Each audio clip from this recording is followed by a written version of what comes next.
Bismillahirrahmanirrahim. Assalamualaikum warahmatullahi wabarakatuh. Perkenalkan, nama saya Fikri Nuriksan dengan NIM 197052433, kelas A1 semester 5, program studi D4 K3.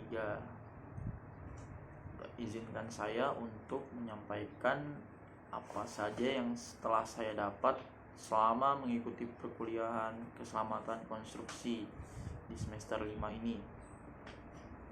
Pada kesempatan ini saya akan membahas secara singkat.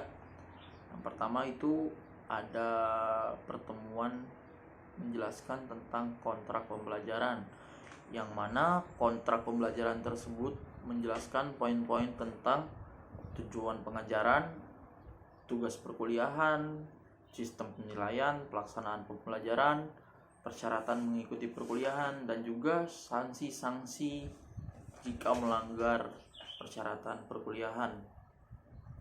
Pertama ada poin penilaian, saya akan menjelaskan sedikit, di mana jika mahasiswa mengerjakan seluruh tugas, kuis, makalah atau presentasi akan mendapatkan nilai 40%.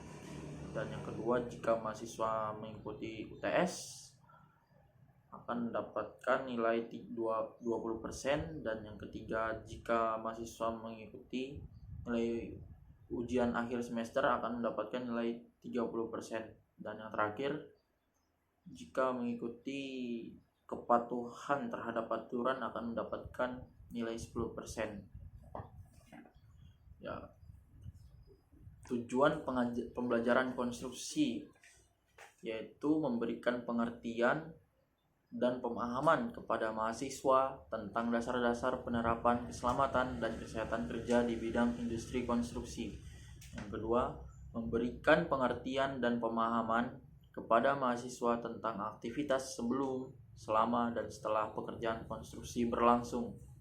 Ketiga, mahasiswa diharapkan dapat mengidentifikasi dan melakukan analisis potensi bahaya terhadap keselamatan dan kesehatan kerja di bidang industri konstruksi.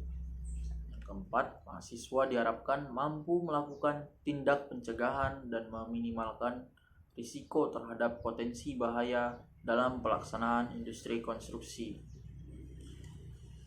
Ya, untuk penjelasan katia konstruksi sendiri itu adalah keselamatan dan kesehatan kerja dengan pengertian pemberian perlindungan kepada setiap orang yang berada di tempat kerja yang berhubungan dengan perpindahan bahan baku, penggunaan peralatan, kerja konstruksi, dan proses produksi dan lingkungan sekitar tempat kerja. Dalam melakukan pembelajaran, mahasiswa diharuskan memahami ataupun dapat mengidentifikasi bahaya dengan tujuan, yaitu memahami filosofi K3, mampu melakukan tindakan pengendalian sumber bahaya,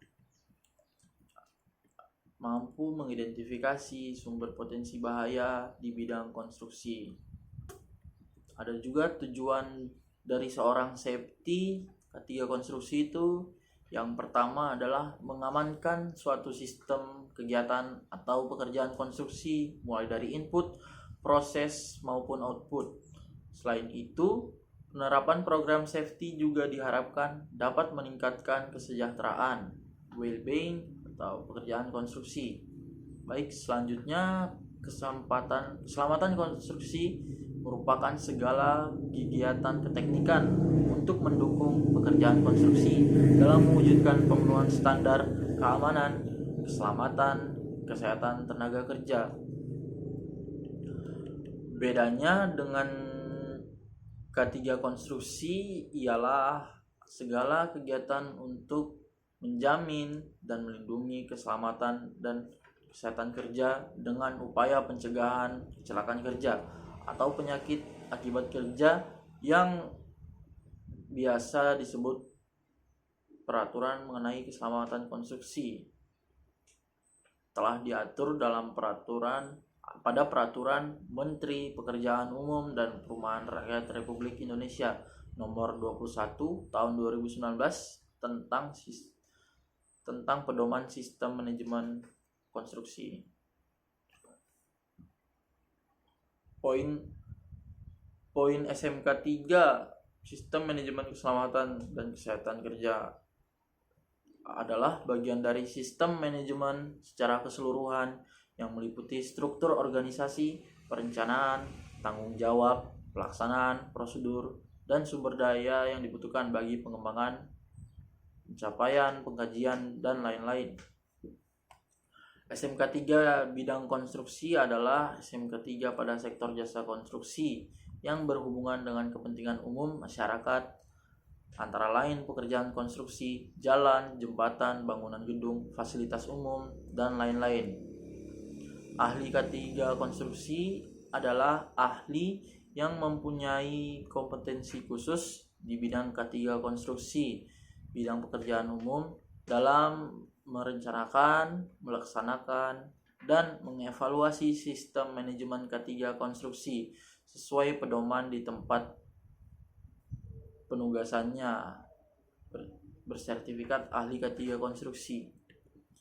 Ahli K3 konstruksi itu terdiri dari 3 kategori. Yang pertama disebutkan itu ada ahli muda K3 konstruksi. Yang kedua ada ahli madya K3 konstruksi. Dan yang ketiga itu ada ahli utama K3 konstruksi. Pengertian dan bahaya K3 konstruksi dan juga risiko di bagian industri konstruksi. Bahaya K3 konstruksi adalah suatu keadaan yang belum dikendalikan sampai pada suatu batas yang memadai dalam pekerjaan konstruksi. Risiko K3 konstruksi sendiri disebutkan itu adalah perpaduan antara peluang dan frekuensi terjadinya peristiwa K3 dengan akibat yang ditimbulkannya dalam keadaan kegiatan konstruksi. Nah, CS dijelaskan juga ada CSMS, yaitu Contractor Safety Management System, yaitu dokumen yang bertujuan pertama untuk meyakinkan bahwa kontraktor yang bekerja di lingkungan perusahaan telah memenuhi standar dan kriteria K3 yang telah ditetapkan oleh perusahaan tersebut. Yang kedua, sebagai alat untuk menjaga dan meningkatkan kinerja keselamatan dan lingkungan kontraktor. Ketiga, untuk mencegah dan menghindarkan kerugian yang timbul akibat aktivitas kerja kontraktor. Manfaat dari CSMS tersebut ialah sebagai jembatan SMK 3 perusahaan dengan SMK 3 kontraktor. Perusahaan memberikan persyaratan yang harus dipenuhi oleh SMK 3 kontraktor, yang mana disebutkan persyaratannya itu adalah sebagai berikut. Yang pertama adalah perusahaan harus memiliki SMK 3 yang baik sehingga dapat memberikan kerangka dasar bagi pengembangan SMK 3 kontraktor. Dan yang kedua itu disebutkan adalah pendekatan melalui OSAS 18001 dan ISO 45000, di mana CSMS adalah bagian dari elemen 4.4.6 operational control. Dan kemudian ada operational control memiliki korelasi dengan keseluruhan elemen dalam OSAS 18001 dan tidak berdiri sendiri. Dan yang poin selanjutnya adalah penjelasan tentang scaffolding. Scaffolding itu adalah sebuah perancah, adalah struktur sementara yang digunakan untuk menyangga manusia, material, dan peralatan kerja dalam konstruksi saat bekerja pada ketinggian. Ada beberapa jenis scaffolding yang dapat digunakan. Saya akan menjelaskannya beberapa, yaitu scaffolding kayu atau bambu, Ini scaffolding ini terbuat dari bahan baku kayu ataupun bambu. Ini bahan scaffolding ini sangat sulit digunakan ulang dan juga tidak kuat, mudah patah dan juga sudah ketinggalan zaman. Kemudian ada mobile scaffold, yaitu adalah scaffolding yang bergerak atau mudah dipindahkan. Cocok digunakan pekerjaan yang berpindah-pindah, memiliki keterbatasan kekuatan dan ketinggian, dan hanya dapat digunakan pada permukaan yang rata dan datar.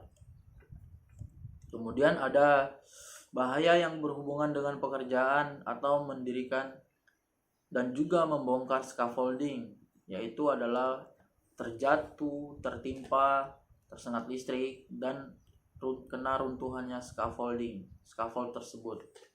Ya, mungkin itu saja penjelasan yang saya dapat sampaikan untuk tugas MV keselamatan konstruksi ini. Kurang lebihnya mohon maaf. Assalamualaikum warahmatullahi wabarakatuh. Terima kasih.